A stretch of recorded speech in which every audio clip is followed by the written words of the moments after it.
Ciao milí taliančinári. My sme v Bergame. OK, prechádzame sa po uličkách, ja idem k Zubárovi.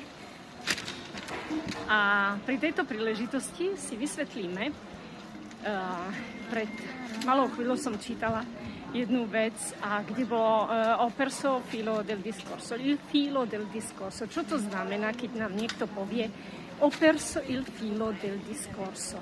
V taliančine il filo je niť.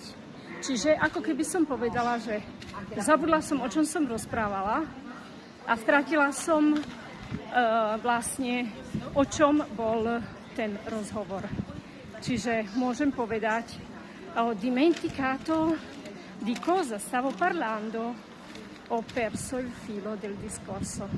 Takže keď na budúce budete mať príležitosť počuť niečo takéto vo filme alebo niekde inde, tak už budete vedieť, že il filo del discorso je vlastne význam toho, o čom rozprávame teda v rozhovore. Takže počkajte, otočím vám to takto. My sme tu teraz sa prechádzame, lebo ja mám o 5:00 až appuntamento, takže máme ešte trochu času. Ahoj, alla prossima!